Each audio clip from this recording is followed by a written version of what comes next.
ঢাকার বাইরে বরিশালে বিভাগে বেড়েছে ডেঙ্গু রোগীর সংখ্যা। প্রতিদিন গড়ে আক্রান্ত হচ্ছেন 10 থেকে 15 জন। বর্তমানে শেরেবাংলা মেডিকেল কলেজ হাসপাতালে চিকিৎসাধীন রয়েছেন 40 জন।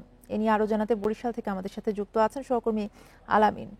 আলামিন, বরিশাল শেরেবাংলা মেডিকেল কলেজে আপনি রয়েছেন। কি পরিমাণ ডেঙ্গু আক্রান্ত রোগী আজকে ভর্তি হয়েছেন এবং ভিড় কেমন দেখছেন, এবং এই পরিস্থিতিতে আসলে চিকিৎসকেরা কি পরামর্শ দিচ্ছেন? জি, চলতি বছরের শুরু থেকে কিন্তু বরিশাল শেরেবাংলা মেডিকেল কলেজ হাসপাতালে আমরা দেখেছি যে ডেঙ্গু রোগীর চাপ কিন্তু প্রকট ছিল এবং ধীরে ধীরে কিন্তু এই চাপ কিন্তু বাড়তে থাকে। সবচেয়ে বেশি হচ্ছে বরিশালের বিভাগের বরগুনা জেলা থেকে কিন্তু আসলে বরিশাল শেরেবাংলা মেডিকেল কলেজ হাসপাতালে রোগী আসতে শুরু করে বেশি সবচেয়ে। এর মধ্যে আমরা যেটি দেখেছি যে চলতি বছরে এখন পর্যন্ত কিন্তু 19 জনের মৃত্যু হয়েছে, যার মধ্যে কিন্তু 7 জনের মৃত্যু হয়েছে বরগুনা জেলায় এবং বাকি 11 জনের মৃত্যু হয়েছে বরিশাল শেরেবাংলা মেডিকেল কলেজ হাসপাতালে।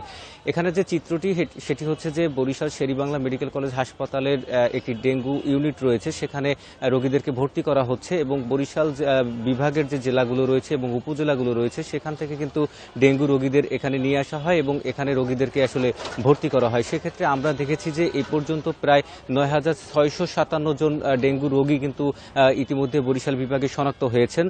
প্রতিবেদনে একটি কথা বলা হচ্ছিল যে আসলে ডেঙ্গুর প্রকৃত সংখ্যা কিন্তু আসলে বের করা যাচ্ছে না। বরিশালে কিন্তু একই অবস্থা। আমরা দেখছি যে বরিশালে কিন্তু গত 2 মাসে জ্বরের প্রকোপ বেড়েছে। সেই জ্বরের মধ্যে কিন্তু যখন প্রাইভেট হাসপাতাল থেকে শুরু করে সরকারি হাসপাতালগুলোতে রোগীরা যাচ্ছেন সেখানে কিন্তু অবশ্যই তাদেরকে ডেঙ্গুর পরীক্ষা দেওয়া হচ্ছে এবং কারো ডেঙ্গু শনাক্ত হচ্ছে, আবার কারো ডেঙ্গু শনাক্ত হচ্ছে না। তবে স্বাস্থ্য বিভাগের যে তথ্যটি রয়েছে সেই তথ্যে কিন্তু আসলে এই বিষয়টি উঠে আসছে না। সবচেয়ে বড় হটস্পট হিসেবে ধরা হয়েছে বরিশালের বরগুনা জেলাকে, যেখানে কিন্তু এখন পর্যন্ত রোগীর সংখ্যা বেশি এবং প্রতিদিন আক্রান্তের সংখ্যাও কিন্তু বরগুনা জেলায় বেশি। সেক্ষেত্রে বরিশাল সিটি কর্পোরেশনে যারা রয়েছেন কর্মকর্তা তারা আমাদেরকে জানিয়েছেন যে বরিশাল সিটি কর্পোরেশনের যে 30টি ওয়ার্ড রয়েছে সেই 30টি ওয়ার্ডে কিন্তু তারা কাজ করছেন এবং বরিশালে ডেঙ্গুর প্রকোপ কম রয়েছে বলে তারা দাবি করেছেন এবং এখানে আক্রান্তের সংখ্যাও কম। সেক্ষেত্রে বরিশাল সিটি কর্পোরেশন এলাকার যে 30টি ওয়ার্ড রয়েছে সেখানে তারা প্রতিদিন হ্যান্ড স্প্রে সহ ফগার মেশিন দিয়ে কিন্তু মশা নিধনের কার্যক্রম পরিচালনা করছেন এবং ময়লা পরিষ্কারের জন্য তারা কিন্তু কাজ করে যাচ্ছেন।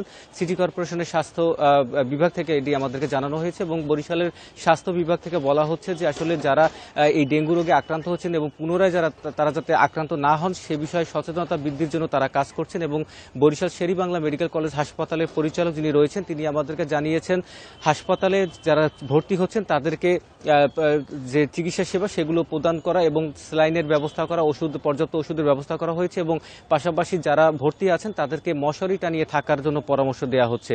এর পাশাপাশি আমরা দেখেছি যে বরগুনা জেলা থেকে যারা আসছেন তারা কিন্তু অনেকেই বলছেন যে আসলে বরগুনা জেলায় মশা নিধন কার্যক্রম কম থাকার কারণে সেখানে কিন্তু আসলে প্রকোপ বেড়েই যাচ্ছে। তো এই ছিল আমার কাছে বরিশাল থেকে ডেঙ্গু আক্রান্তের সংখ্যার সর্বশেষ খবর। আলামিন জানাচ্ছিলেন বরিশাল থেকে।